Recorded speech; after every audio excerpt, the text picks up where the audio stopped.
waqtuluhum haitsu saqiftumuhum. Ya.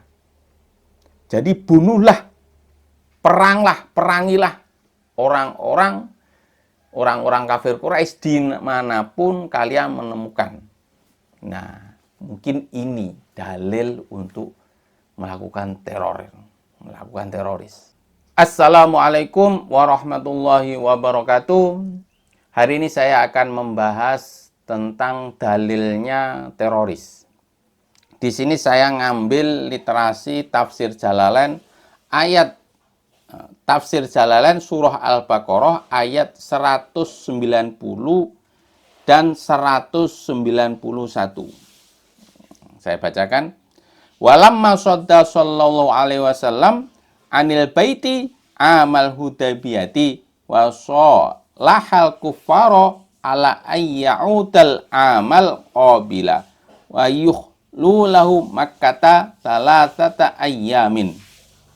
Nah, di sini Kanjeng Nabi Muhammad ada perjanjian Hudaybiyah, MOU dengan kafir Quraisy. Perjanjian Hudaybiyah itu perjanjian atau MOU dengan kafir Quraisy. Jadi orang Muslim, Kanjeng Nabi Muhammad MOU dengan kafir Quraisy. Nah, isi perjanjiannya adalah ya'udu amal qaila wa ya'udal amal qabila wa yuhlu lahu makata salasata ayyamin. Kembali tahun depan. Jadi Nabi Muhammad itu disuruh kembali dan berhaji tahun depan. Nah, untuk tahun yang sekarang itu digunakan oleh kafir Quraisy. Jadi isi perjanjiannya itu adalah gantian. Sekarang yang awal-awal itu orang kafir Quraisy dulu, tahun depan Kanjeng Nabi Muhammad umat Islam. Nah, gantian seperti itu. Itu perjanjian Hudaybiyah. Jadi Kanjeng Nabi Muhammad itu pernah ada perjanjian, ada MOU dengan kafir Quraisy. Nah, dasar inilah yang digunakan ulama Indonesia dalam mendirikan NKRI. Jadi, kalau Nabi Muhammad itu MOU dengan kafir Quraisy, nah kalau di Indonesia, para ulama orang Islam ber-MOU, ada perjanjian, ada perserikatan dengan orang non-Muslim. Ada perjanjian dengan orang Kristen, ada perjanjian dengan orang Nasrani, ada perjanjian dengan orang Hindu, ada perjanjian dengan orang Buddha. Ada perjanjian. Perjanjiannya adalah mendirikan NKRI, mendirikan Negara Kesatuan Republik Indonesia. Nah, ini dalilnya, ya perjanjian Hudaybiyah ini, ada perjanjian Hudaybiyah ini. Ya, ini landasan atau dasar negara Indonesia. Apakah sesuai dengan syariat Islam? Apakah sesuai dengan ajaran Nabi? Nah, di sini ada, yaitu dalilnya adalah ketika Nabi Muhammad MOU dengan orang kafir Quraisy, perjanjian Hudaybiyah. Nah, di sini Kanjeng Nabi Muhammad suruh kembali setelah setahun kemudian Kanjeng Nabi Muhammad baru menunaikan haji, boleh melakukan haji gantian. Nah, namun di sini wa tajahaza li umratil qada'i wa khafu alla tafiya Quraisyun wa yuqatiluhum wa karihal muslimuna kita lahum fil harami wal ihrami wasyahril harami. Nah, namun ketika tahun berikutnya orang Muslim hendak pergi ke Mekah, hendak melakukan haji, Nabi Muhammad menyiapkan untuk umroh mengkodok, untuk melakukan haji. Nah, ini ada kekhawatiran di dalam pihak orang-orang Islam. Nah, karena ada kekhawatiran, maka kekhawatirannya itu adalah bagaimana kalau orang-orang kafir itu menyerang Padahal dalam Islam itu, Islam waktu dulu itu dilarang perang di bulan haram, dilarang membunuh di tanah haram. Nah, saya ulangi, dulu Islam itu tidak boleh perang atau membunuh di bulan haram. Tidak boleh perang di tanah haram. Tidak boleh perang ketika ihram. Jadi ada 3. Ya. Tidak boleh membunuh atau perang di bulan haram, tidak boleh membunuh atau perang di tanah haram, ya, di Mekah itu nggak boleh terjadi perang. Yang ketiga, tidak boleh membunuh atau berperang di ketika ihram. Ada 3. Di bulan ihram tidak boleh membunuh atau perang. Di tanah haram di Mekah tidak boleh membunuh atau berperang. Dan ketika ihram tidak boleh membunuh atau melakukan perang. Nggak boleh waktu dulu itu. Ketika Islam masih kawitan, masih awal-awal itu. Nah, kemudian sama Allah diganti hukumnya, direvisi. Nah, makanya turun ini, wa qatilu fi sabilillahi ay la idinihi alladzina yuqatilunakum minal kufari wala taqtadu, dan janganlah melewati batas alaihim atas orang kafir bil ibtidai bil qitali, dengan mengawali perang. Innallaha, sesungguhnya Allah, yala la yuhibbul mu'tadina, tidak suka dengan orang-orang yang melampaui batas. Jadi hukum-hukum tadi itu direvisi. Awalnya tidak boleh membunuh di tanah haram, tidak boleh membunuh ketika ihram, tidak boleh membunuh di tanah haram. Nah, kemudian ayat ini direvisi menjadi boleh membunuh asalkan mereka yang memulai. Orang kafir memulai perang, kita boleh melakukan perang. Ketika orang kafir melakukan penyerangan di tanah haram, kita boleh membalas peperangan. Ketika orang kafir menyerang ketika ihram, kita boleh menyerang balik, berperang di tanah haram, di bulan haram ketika ihram. Nah, asalkan ketika orang kafir mulai dulu, ya, kita defense, tidak melakukan penyerangan lebih dulu. Nah, perlu dicatat ini ya, orang kafir menyerang dulu, kemudian orang Islam bertahan. Bertahan artinya ketika orang kafir menyerang, kita ya juga harus menyerang.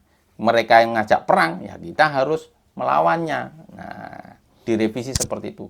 Jadi awalnya tidak boleh perang di bulan haram, tidak boleh perang di tanah haram, tidak boleh perang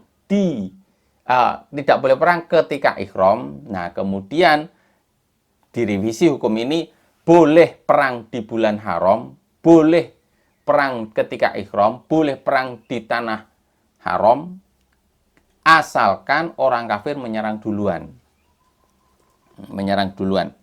Dan tidak boleh melampaui batas. Artinya apa tidak boleh melampaui batas? Melampaui batas itu kita menyerang duluan. Nah, itu nggak boleh. Tidak boleh orang Islam yang menyerang duluan. Nah, ini yang menjadi catatan ini. Surah Al-Baqarah ayat 191. Nah, di sini Imam Suyuti menafsiri, wahada, adapun ini ayat yang menjelaskan kita boleh memerangi orang kafir asalkan orang kafir itu menyerang duluan, baru kita membalas menyerang. Ya. Nah, ayat tersebut, ayat yang atas tadi, wa qatilu fi sabilillahi alladzi yuqatilunakum wa la ta'tadu innallaha la yuhibbul mu'tadin, itu direvisi dengan ini. Ialah mansukhun, disalin bi ayati baro'ata, dengan ayat baro'ah.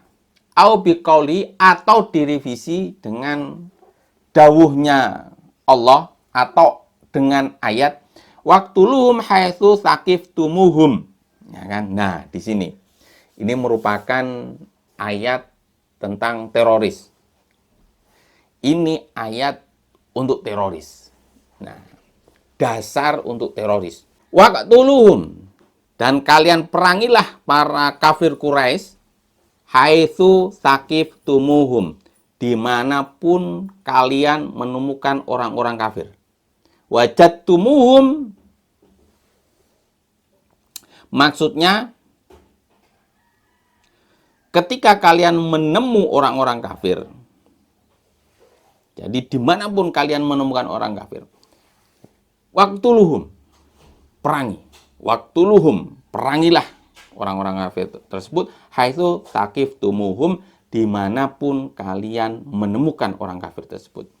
Wa akhrijuhum, dan usirlah para kafir Quraisy tersebut, min haitsu akhrajukum, dari manapun kalian menemukan orang-orang kafir tersebut mengusir kalian. Makata, maksudnya diusir dari kota Mekah. Waqad fa'ala bihim dzalika, dan sungguh melakukan para orang-orang mukmin terhadap mengusir, membunuh orang-orang kafir tersebut, amal fathi, di dalam tahun Fathu Mekah. Lanjutannya, wal fitnatu, adapun fitnah, asyirku, maksudnya adalah syirik, minhum, dari orang kafir, ialah asyadu, lebih dahsyat, a'dhamu, maksudnya lebih hebat, minal qatli, daripada pembunuhan, daripada membunuh. Jadi syirik itu lebih besar, lebih dahsyat daripada pembunuhan, lebih berbahaya daripada pembunuhan. Ya. Wala tuqatiluhum indal masjidil haram, dan janganlah kalian saling membunuh atau berperang di sekitar Masjidil Haram. Berarti di daerah Mekah itu, tanah haram itu tidak boleh adanya perperangan. Hatta yuqatilukum fi fa in qatalakum faqtuluhum kadzalika jazaul kafirin. Nah, jadi di sini catatannya adalah, jadi waqtuluhum haitsu saqiftumuhum. Nah, di sini Imam Suyuti, wa hadza mansukhun bi ayati bara'ata au bi qaulihi. Jadi kalau dilihat dari sini, pertama, agama Islam dulu itu tidak memperbolehkan perang di bulan haram ketika ihram dan di tanah haram. Ya, saya ulangi, Islam itu tidak boleh perang di bulan haram, di tanah haram ketika ihram. Terus kemudian direvisi, boleh perang di bulan haram ketika ihram dan di tanah haram apabila orang kafir menyerang kita, baru kita boleh menyerang. Kemudian direvisi lagi. Revisinya, waqtuluhum haitsu saqiftumuhum. Ya. Jadi bunuhlah, peranglah, perangilah orang-orang kafir Quraisy dimanapun kalian menemukan. Nah, mungkin ini dalil untuk melakukan teror, melakukan teroris. Mungkin ini. Nah, oleh sebab itu saya minta tolong bagi kalian yang mendengarkan video ini, tulis di kolom komentar pendapat kalian, karena agar saya mendapatkan ilmu tentang ayat ini, agar saya lebih paham apa maksud dari ayat ini. Ya, oke, saya akhiri. Assalamualaikum warahmatullahi wabarakatuh.